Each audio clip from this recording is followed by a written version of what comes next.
What's going on, guys? Welcome to another episode of Eastern Current. If I start coughing tonight, I apologize. I got a couple cough drops laid out here beside me, already unwrapped, so you don't have to hear it in this annoying mic here.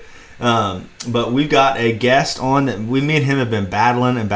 I'll forget. We were supposed to do it yesterday, and I just completely forgot I was supposed to do it. And we've set up other times, and stuff comes up, and we even tried to record it one time, and my whole software crashed. And we lost it. We were almost done with it too. But we're gonna have on Dan from Low Country Fishing. I'll introduce him to y'all here in just a second. He's down in South Carolina, but we're gonna have an awesome podcast for y'all tonight. Before we get going, I want to let y'all know about my buddy's podcast. It's 910 Outdoors. If you're into, I get so many questions about hunting, and are you gonna do a hunting podcast and more hunting content and whatnot? Definitely go check out 910 Outdoors on YouTube as well as their podcast. It is a very, very high quality, well-produced podcast with insanely good content and just a good crew of dudes that put out a good waterfowl-based and bird hunting-based podcast that I love to listen to. So that's 910 Outdoors. I also want to thank iStrike. They're a big supporter, big sponsor of this podcast, and Marshware. And that is enough of my pre-show rambling. I'm going to go over here and bring on our good friend, Dan. What's up, man? What's up, man? Oh, man, I'm happy we're both on here. We're recording. I'm also happy. I'm not going to, count my chickens before they hatch. Let's hope this software holds up for us. Everything's been stacked against us to keep us from recording this podcast. It's going to be good. It's going to be good. Well, how you been? You been fishing a bunch? Yeah, man. Been fishing all over the place, doing a lot, really stretching my legs now. So I sold. I still have the Mako Pro Skiff.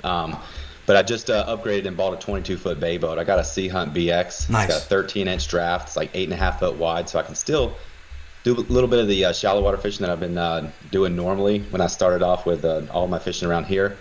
But now, man, that thing allows me to really stretch legs and do a lot more stuff. I can fish offshore. I can fish near shore. I can take that boat anywhere. And, man, I've just been pumped. I've been cranking a lot of good different content out lately on the channel. Heck yeah, that's awesome. What would you say that boat, like having that bigger boat, what fishing has it allowed you to do that you haven't been able to do before that you're most excited about? Honestly, man, when I take the Sea Hunt out, I almost turn into an old man and just kind of sit there and soak some bait behind the back of the boat and sit underneath that T-top. Heck yeah, that's awesome. Yeah. I've gained like a new appreciation and love for bait fishing over the past year and a half.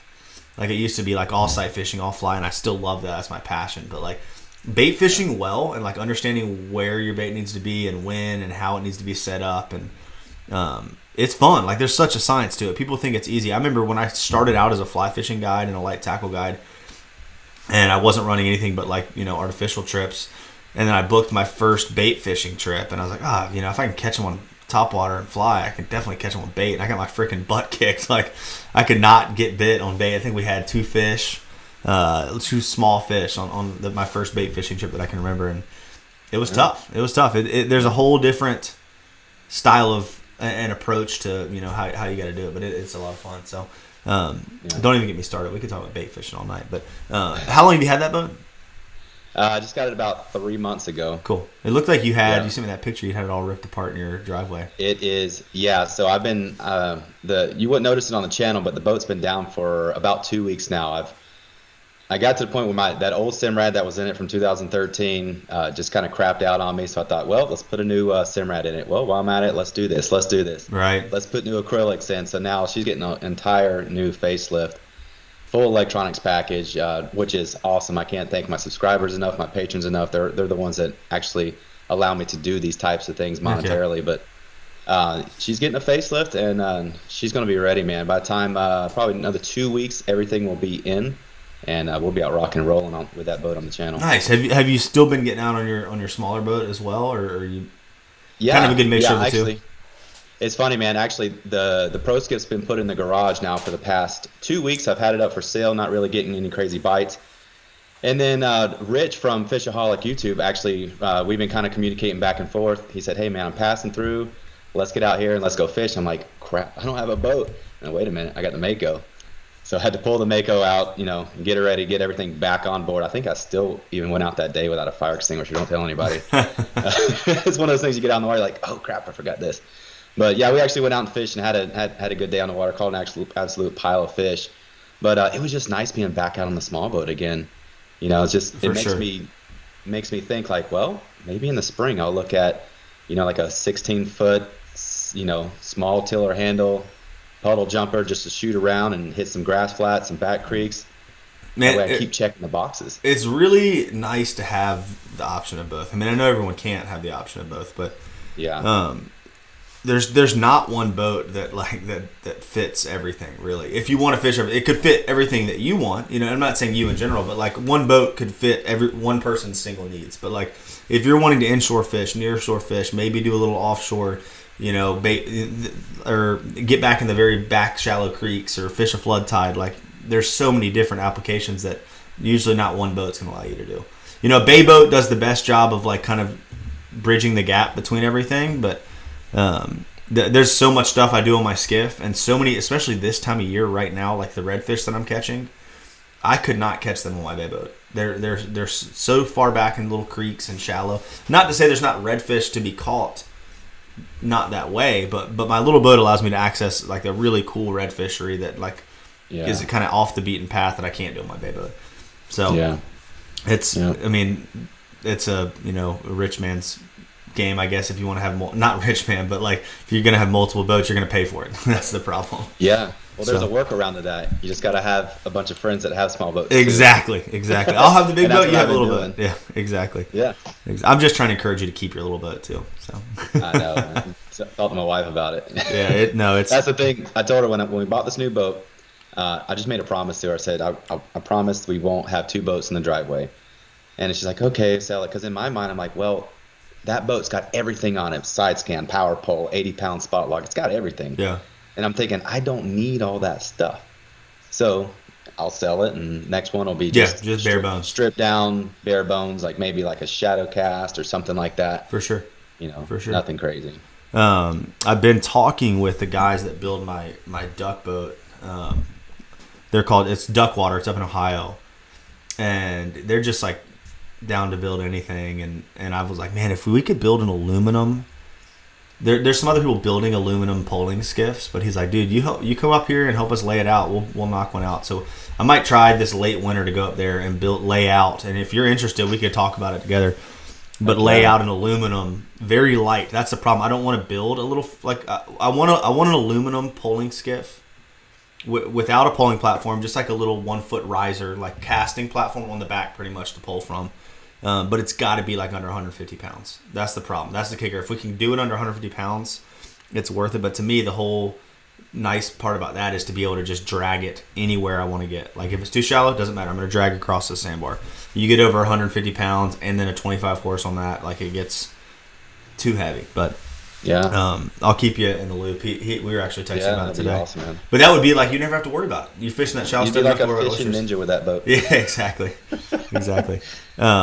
But yeah, so tell me a little bit about what's been going on there fishing wise this time of year. Probably similar to what we're seeing, but different a little bit. Yeah. So, man, in my mind, fall fishing is like when the temperatures kind of hit that 70-degree range. We're getting that cool down. The trout bite is starting to pick up.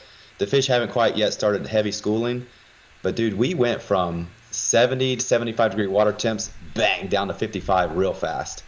We had a big storm come through with the cold front, east wind pushing in. We had a coastal flood advisory at like 11 or 11 and a half feet here around the Savannah Hilton Head area there for like 2 or 3 days. Yeah. It just destroyed a lot of fishing because it brought so much water in.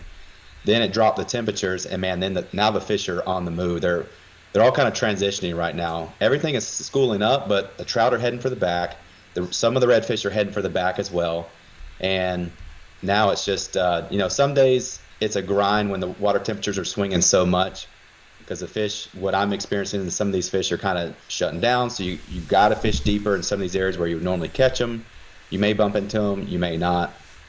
But it's that cold front that came through kind of really put us into motion. And I remember it did it last year too. Same thing. Yeah. I was excited to have that nice little cool weather break and then straight to winter pattern. Oh, for sure. It's a fun time of year to fish, the spring and fall transitionary times, because you have some insanely epic days, but you also have some days that you're like scratching your head trying to figure out where these fish are, what they're doing, because they move so much. Like so many of our redfish right now are still in the ocean. Like they push out in the ocean with that mullet run, and they kind of sit out off the beaches and sit on some nearshore structure, and then they don't flow back in. Sometimes they all flow back in pretty quickly, but they haven't this year. There's been a lot of fish that haven't showed back up in the marsh yet, which is a little scary because sometimes they'll sit in the ocean all winter.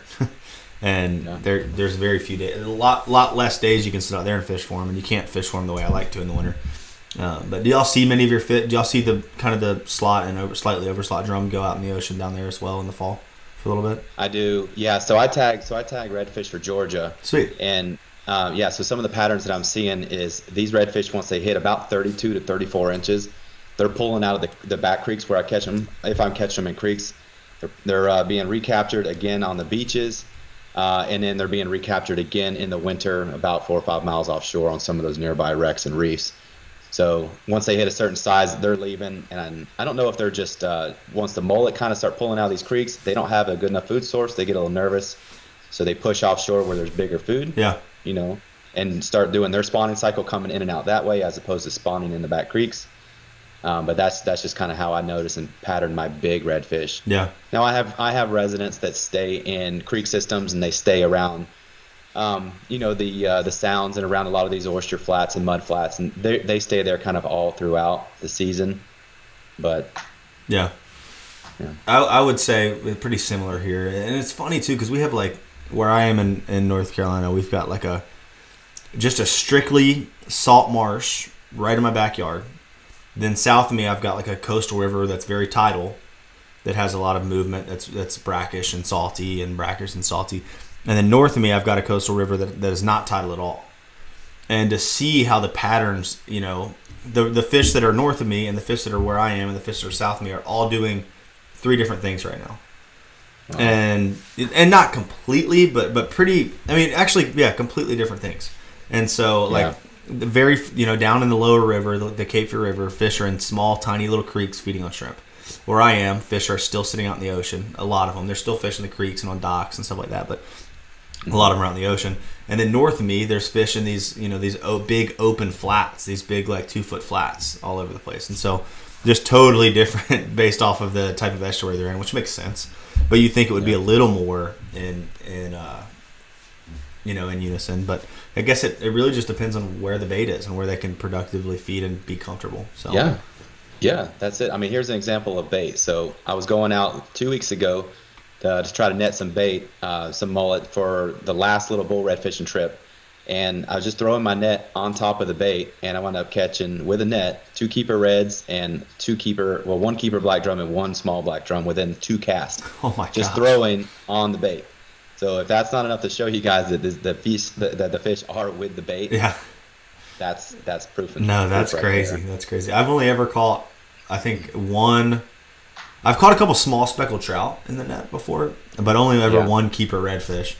And on that throw too, I was with clients, threw the net, slipped, fell off the boat, got back on the boat, pulled the net tight, and I had a redfish in it and a couple minnows, which is pretty crazy. Only time I've fallen off a boat twice throwing a net. Only ever once with clients. So the other was with my wife and my mom. All the time. It's fun when you fall off the boat and you got all your camera gear and your GoPros, because I use microphones with mine, so everything's all open, exposed. So as soon as I hit the water, it's like, there's $400. That was an expensive fall. Yeah, that would. It's probably a good thing that Mike goes out after you fall in with it, because it would catch some choice words probably. Well, cool. So, what if you've got a day off right now and you're going to go fish? What excites you in the fall to kind of go target?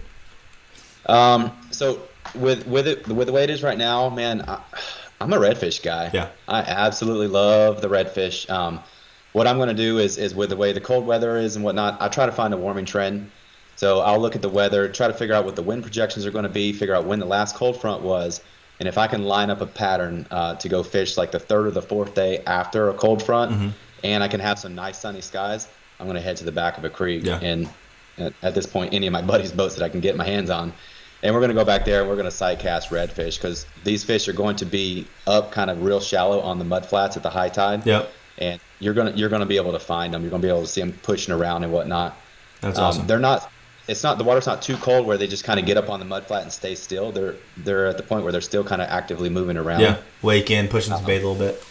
They are, yeah. So because we do still have some good bait in the rivers, we just still have some good shrimp in there, and some of our mullet are still kind of hanging around back there. Yeah. So I've noticed a lot of lost mullet this year here too. Like we still have. I'll just roll into an area and there's like quite a few mullets still around. It's pretty. Yeah, we got pilchards all in our river right now too, like little guys, like wow. 3 inches. I didn't know y'all got pilchards down there. I guess is that y'all kind of the northern range? No, sorry, Manhattan. I keep saying that. Gotcha. I'm a Florida guy. Yeah, Manhattan. I didn't know. I wonder if y'all do. Or I guess Florida. Or do they get pilchards pretty far up Florida, or is it more of a southern Florida kind of thing? Yeah. We used to get our pilchards like over in Tampa, just Tampa, okay. Growing up. Okay, cool. Yeah. Well, yeah, it's funny to see. You know, we've just had some weird weather. We've had 35 degrees already here, and we've had like today it was 78 degrees outside. So that in itself as well kind of pushes the fish all over the freaking place. Like they don't know what to do. So. Yeah. So do you said you're a redfish guy? Do you spend much time trout fishing in the fall, or not too much? I do. Yeah. So I'll still hit my my trout areas where I know that I've catched them and patterned them before in the past. I get into these areas and I get on them. That's great. If I don't, it's it's not a big deal. I'll just kind of scratch it and go to my redfish spots. But I do like trout fishing in the winter though. Winter, if you can get into these areas and find them, I've got them locked in and patterned on the type of areas they're in. And man, if you can get back in here in the wintertime, which is we are pretty close to getting there with our water temps right now, you start finding these trout schooled up these back creeks and deep waters around docks, anywhere where you have like any outflow tidal movement coming out of the marsh areas and stuff like that. And dude, that's lights out good sometimes. Yeah. You almost have to restrain yourself because you just one after another. Yeah, it's crazy to think how many can be sitting on there sometimes that fall and early winter trout light when you're just throwing a bait. Yeah. And what do you like to, as far as your fall redfish bait, what do you like to throw usually? 3 and 4 inch, 4 inch diesel minnows mainly. Gotcha. I'll throw the little 3 inch minnows with an open jig head, but I love that Ice Strike Texas eye. Yeah. I love that 4 inch diesel minnow, and dude, that's like my utility bait. For sure, you can do so much with it. I'll always have one of those. You can, yeah. You just vary the weight of your jig heads, and you can cover just about any water column you want and any style of fishing you want to figure out where they're at. For sure. And the beauty of those 4 inch diesel minnows, you can cut them down too. Yeah. Take a 4 inch and knock the head off. Now you're down to a 3 inch. Mm-hmm. And the way that body works with that cavity open on the belly, it allows it to kind of ride over that hook more. Yep. So you get a better hook set. You chop it down to a 3 inch. Now, if you got picky fish that don't want to chase big baits, you can just still throw a small bait, and you're using that same bait. Have you played around with the finesse eye, the Ice Strike finesse eye, all the smaller Texas eye? I do, and what I need to do to really be better successful with that is get a lighter action rod, because I fish with like pretty much like a stiffer medium rod, mm-hmm. and when I set that hook, man, I'm gunning it because I'm used to hooking into good sized redfish. I remember the day I went out and fished with the finesse eye. I got through talking to David about it, and man, I set the hook and whoop, I straightened that hook right out. It was a big fish too. Yeah, you got to have that. You almost have to fish a rod that you'd fish, light trebles on too. It's but the wintertime, we get crystal clear water in the winter, and the finesse eye with a slim swim, the Z-Man, it's like a small little Ned rig paddle tail almost. It gets it done. Like those picky fish. Yeah. I mean, it's a tiny little bait, but they like it. And yeah, so that was my go-to last year. That space guppy color, slim swim. Mm-hmm. And that thing with a little finesse eye was good, but I was big on those Z-Man Pro bullets too. Yeah, great. Like those the 2-aught Pro bullets. Yeah, because you can throw those things up and around these the down timber and these logs, and it'll really kind of ride up and over the logs without getting snagged. Heck yeah. So you're offering up a nice small little meal, cover it in Procure, and then just stick it down there in their face. Heck yeah. And you'll dig them out of that tree. One of my issues with that slim swim is I don't trust it enough to not sight fish with it. Like I know it works, but I want to know that the fish are like there. I mean, that's the problem with a bait of that profile. But I mean, the bass guys, I guess no one really searches with that bait. You might search a small zone, but you have to know those fish are in the neighborhood before you go throw something that's like the size of I don't know, a very, very, very tiny skinny carrot. Yeah. But it's such a great bait, and the fish eat it well, and it does. I mean, the little tiny rods that move, and that bait moves so much. I like fishing that stuff. I'm not ready to be fishing that slow and painfully yet. Like, I'm glad we're still in this kind of cool weather fall bite where we can get away with what we're doing. Do you fish many hard baits at all for redfish this time of year besides topwaters? Any jerk baits or lures? I bought I'll throw two things. I'll throw a topwater as my search bait. Yeah. And then I'll throw that diesel minnow. And I've been tying on 5-inch diesel minnows lately too, because the bite's been so good. So I get in these areas and I'm really just hitting small trout, small reds. I'll tie on that 5-inch, and that'll help me kind of weed through the little ones a little bit better. Yeah. Sometimes it doesn't work. Sometimes these trout are just eating everything. Yeah. But with hard baits, man, a topwater, just a Super Spook Junior, any color don't matter to me. These fish are pretty much so shallow anyway. They're hitting off of a reaction. Yeah. So I'll throw that as my search bait. If I get in there and pop it around a couple times, I get a couple bites, nothing's really committing very well, I'll holster that rod, I'll pull out the diesel minnow, and I go to town, man. Yeah, that's awesome. And I'm just using it as a search bait. That's it. And people, get crazy about, you can't throw a topwater in the middle of the day. I'm like, guys, I got videos. I've been catching big reds and big trout on topwater at high noon on a clear day. Especially this time of year when the water cools off a little bit, they'll eat on top, for sure. Yeah. Especially when they're moving up shallow into these muddy areas trying to grab a little bit of warmth. They're already up there shallow. Throw something up there with them too. Yeah, definitely. Yeah. It's always surprising, when you're fishing and this time of year and you don't think. A lot of times I'm with clients and stuff, I'm not thinking topwater, and I'll pick it up. I'm like, how long these fish eat? And you start throwing a topwater over them, and they start eating it great in the middle of the day. And you're like, well, maybe they just wanted something that could be a little more aggressive one. So. Yeah. See, me, I don't have clients. I'm not a charter guide, but when I go into an area, I'll throw that topwater almost first thing. Pull up, that's the first thing I'm grabbing. Throw that thing around, and then go from there. And I honestly, I think it should be more. It depends on the scenario, but if I'm searching, like it's always good to have someone throw the topwater. I think I might mess up sometimes by not having at least one guy throwing a topwater for a little bit, because it is such a great search bait. And even if you don't, hook a fish on it, a lot of times they'll show themselves. And I know that, and then I'll get in there and I'll be like, all right, everybody throw spinner baits. We'll go down a bank with spinner baits or something like that. But have you fished the new? I guess it's the Z-Man Eye Strike kind of mashup, the spinner bait they're making. Yeah, I've used it. It's good bait. It's solid. It's real. I mean, I've caught some really solid fish on it and have not had them, mess the metal up or anything like that. It's been a really good spinner bait for redfish. A lot of the redfish magics, if you hook a better fish on those, a lot of times they'll tweak your spinnerbait wire up pretty bad. It's kind of hard to get it to ride good again, but I have not seen that problem with the Eye Strike one. No, not at all. I like the little underspins too. Yeah. Take a little underspin and just punch it under a belly of a 4-inch bait. Yep. And then just throw it out there and crank it. That's nice. It, man, just cast it out, bring it back.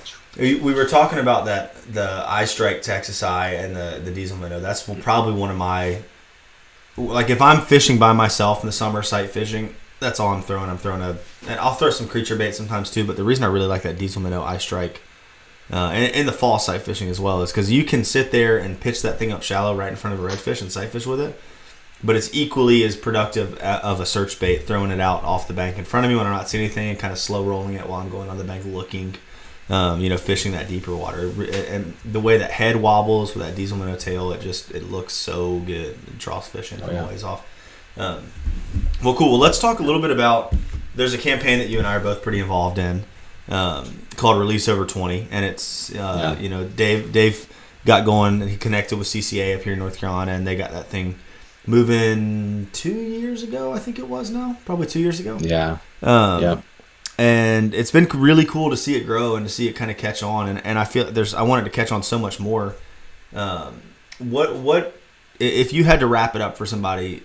Explain the importance of Release Over 20, but you can even go broader with just like this mindset of releasing fish. I know you probably deal with a lot in Georgia. I think Georgia's even worse than North Carolina. Like, y'all got some high limits and just laying redfish and trout out on the table, and it's all about like, we didn't have a good day unless I can post a picture of 100 dead fish on the table. So I'll let you kind of go to town with it.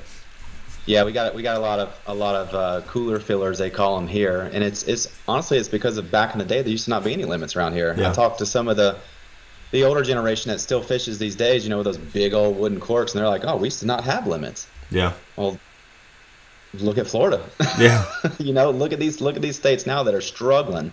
Look at our striper population. We'll talk about striper in another video, but it got so bad that they had to limit it down to one fish. Yeah. Because they almost completely wiped it out because people can't put limits on themselves because the law says it's okay. Right. And that's honestly what the Release Over 20 campaign is all about. It's a conservation movement started by David Fladd, the co-founder of iStrike, in an effort to get people's minds wrapped around the fact that you don't have to keep big fish. You don't have to keep every fish, right? Science has proven that big female trout over 20 inches, flounder over 20 inches, sheephead over 20 inches, have been scientifically proven to lay 2 million or so eggs in an annual spawning period. And if you really think about how many fish 2 million is that one single fish over 20 inches can lay, why would you not put that back? Right. Why would you not want that fish to be able to do her thing and to spawn out and continue to create an ecosystem? So that's kind of where David started this thing. He's a very conscious-minded person when it comes to limits and trying to regulate himself. And we're not trying to say don't keep fish. By all means, I love trout. I love to get out there and keep fish, but I put regulations, I put limits on myself too. And the law says you can do it. Have a little restraint. Let's put some fish back, keep some fish for our future generation, or just for you later. For sure. If we go in there and like you as a guide in Georgia, you come up here and guide, you keep 15 fish, I keep 15 fish, another client on the boat keeps 15 fish. That's 45 fish that we are pulling out of a river. Hit that river for 3 or 4 days, hammering it hard just like that. Look what you just did. You just dented that whole ecosystem. You can almost completely wipe out an area by keeping too many fish. Oh, for sure. So, for sure. Put the big ones back, have a little reserve, and, that's really what it's all about. It's, it's tough. And I feel like, I don't know. I mean, people were keeping piles of fish before social media, but I really feel like now it's become this tough thing of like, especially within guides and fishing communities, where people want to see like, oh, this guy, especially guides, like, and I've struggled with it too. It's like, all right, if we're keeping trout, like I'm posting a picture of our limit of trout. Like I want people to know that we call it a limit of trout. And part of it, and I'm not too, I can admit this about myself. Like part of it, a lot of times, is the fact of like, I say I want, it's for clients. I want clients to see it and see that we caught a limit of fish and caught nice fish, blah, blah, blah.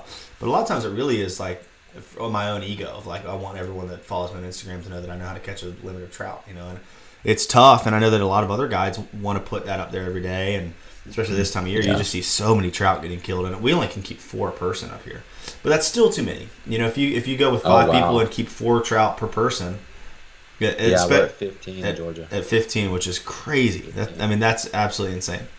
So I got a Facebook group too. It's called Low Country Fishing. And one of the rules for my group, if you want to be a part of the group and join and whatnot, is when you post pictures of your fish, you have to include some kind of detail. So we're all trying to be helpful, trying to figure out what's working, what's not, what's the trends. But you can't post pictures of just decks full of fish, dead fish laid out for the cutting board, And, that upsets some people, but we got conservation-minded people that are part of the group too, and we're just trying to keep it all a happy, friendly place. We don't want to keep this mindset, right? Because that's what you and I really are. We're social media influencers, right? So we're influencing people to want to do the right thing. So I feel like if I don't do my part, even on my little Facebook group, to try to regulate people and not let this kind of thing happen, then I'm not doing it right either. So that's one of the rules that we have. Right. And guys get upset. They post pictures. They go out. They have a great day. I decline it. I reach out to them. It's like, hey, glad you had a great day, but just remember, this isn't what we do on this page. There's other pages that allow people to do that. You're welcome to go do it there, but we do a little different here. Yeah, for sure. Some guys say, cool, man, I get it. And some guys are like, oh, well, they get upset. Definitely. It is what it is. We have to get people in their mindset that you don't have to keep them all, especially when you start to really, hone your craft like you and I do. We can go out there and we can catch fish all day long is what we do. Once you get to that point where you're getting consistent, you really need to start showing some restraint. You know, Definitely. the weekend angler that goes out and struggles, and all of a sudden he has a great day, and he's like, man, I'm keeping everything. You know, Right. He's not and hurting much. He's not. But he's not hurt much. if you're keeping 15 trout, even 15 trout every day for 2 weeks straight, I mean, you're putting a dent in the population of fish. And the way I look at it is, keep fish. If you want to keep fish, keep them and eat them, but don't keep more than you can eat without freezing it. That's how I look at it. Yeah. And most of the inshore fish don't freeze well either. You know, you put them in the freezer and you take them out. They're not. I mean, if you vacuum seal them and take care of them properly, but 90% of the people that are, keeping fish probably aren't vacuum sealing them and wrapping them in paper and all that, and getting all the air out and really prolonging the life of that meat as it's frozen. Yeah. But it's tough as a guide where I try to preach about conservation to my clients, and it's been a good year for it. Like, I've had a lot of people that, it's like bass fishing to me. Like, I still like to put a limit of trout in the live well and like look at them and like, take the little one out and put a bigger one in there. I've got a really good live well that like keeps them alive well. And I think that's kind of fun. I like doing that, and then just let them all go at the end, Yeah. And I've had a lot of people that have been into that this year, so it's been cool to do that. But when people pay for a trip and they want to keep a limit of trout, I'm like, hey, let's. My thing is, I don't let them kill fish over 20 inches. I'm like, hey, we can keep fish, we cannot keep trout over 20 inches. Yeah, that's awesome. And we haven't been. I mean, I've killed trout over 20 inches in the past for sure, but that was before I knew how important it was to let them go. Yeah. And we release all fish over 20 inches, but some days I still have to kill the 4-man limit of trout when people want to keep them. But I usually ask them, I'm like, why do you want to keep 20 trout?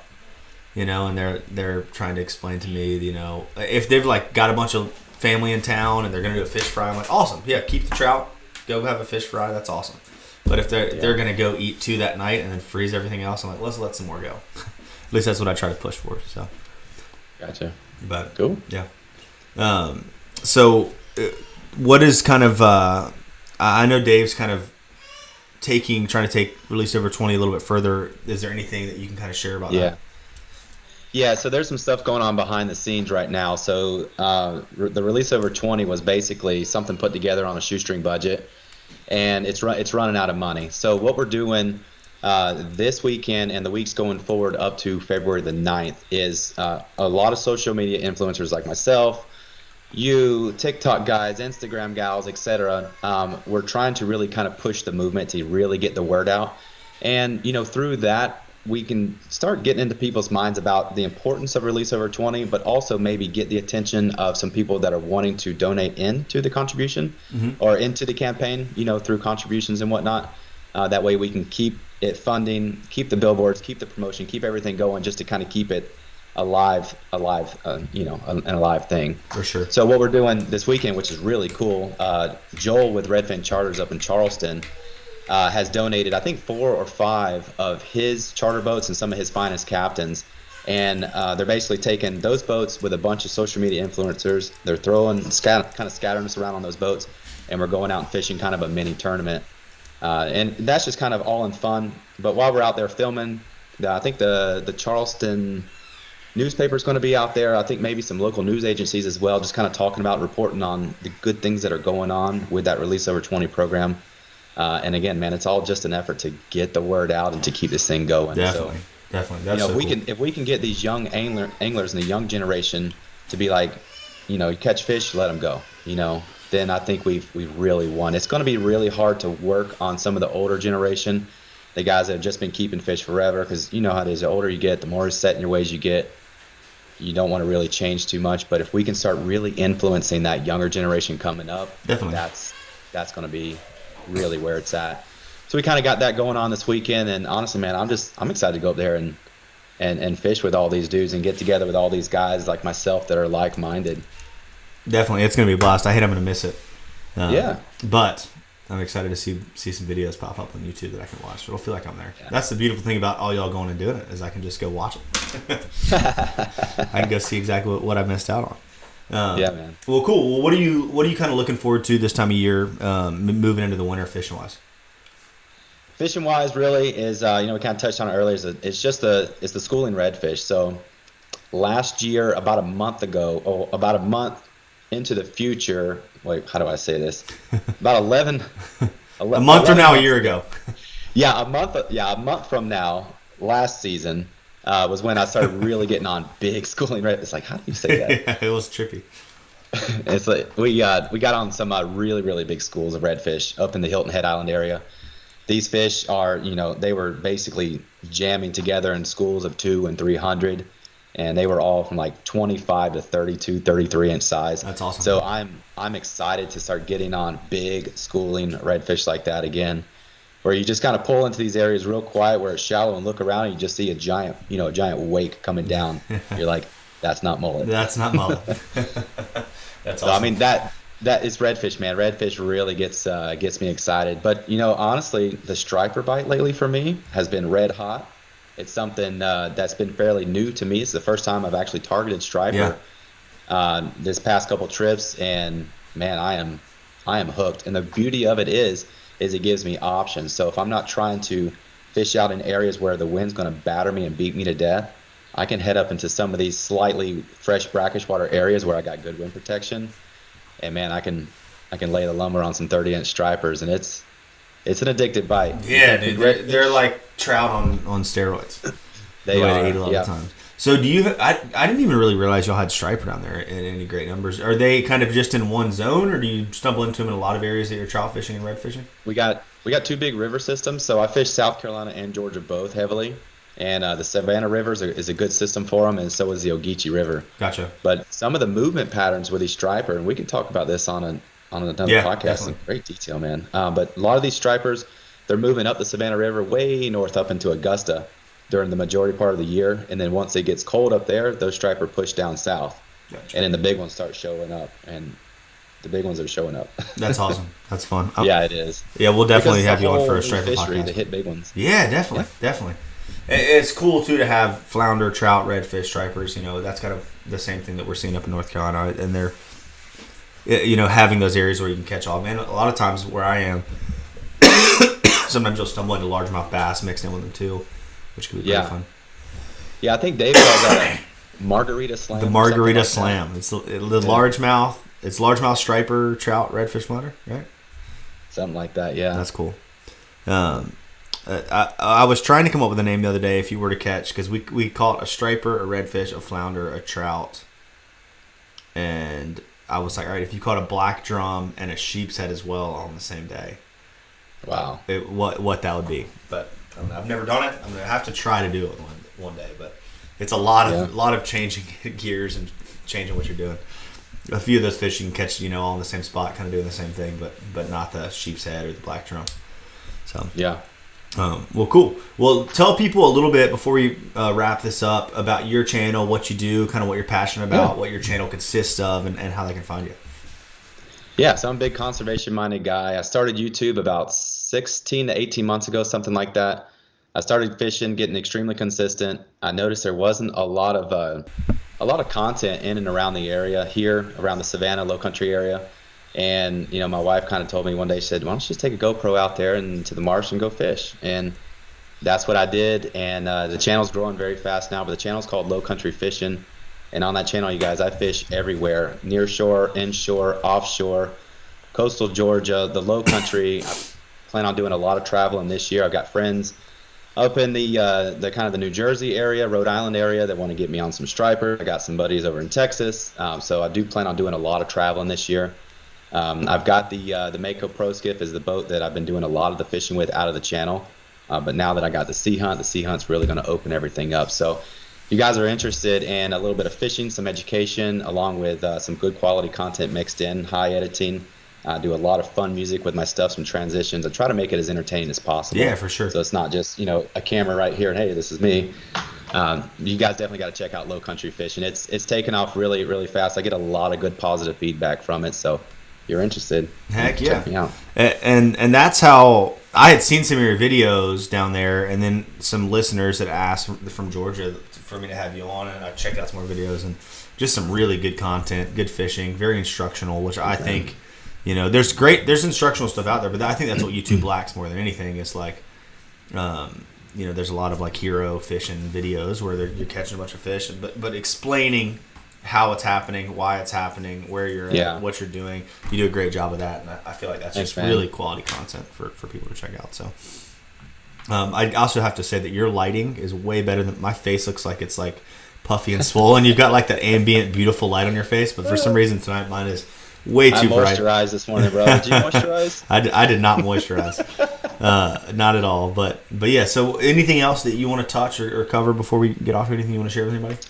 That's really it, man. I just wanted to kind of talk about the release over 20 thing. We tagged the channel. That's it, man. Sweet. Excited to get on here. Let's get together. Let's do this more. I know we kind of talked briefly about some striper stuff. Let's crank some of that out. I've been getting pretty consistent with it lately. I'd love to start talking. Yeah, definitely. We'll do kind of a deep dive on that. You know, talk about all the tactics and tackle and all that, and share that with everybody. So they're fun fish. Well, guys, thank you all for checking out another episode of Eastern Current. We've slacked a little bit here lately. Not slacked, but just lacked in our podcast episodes. I think we're 2 weeks behind, but got a lot more afternoon and free time available, so we'll be cranking out a lot of extra content coming up here soon. I'm sitting on about 6 YouTube videos I need to edit and get out, so those will be coming out soon as well. But Dan, thanks so much for coming on. Guys, thanks for listening. We will see y'all next week.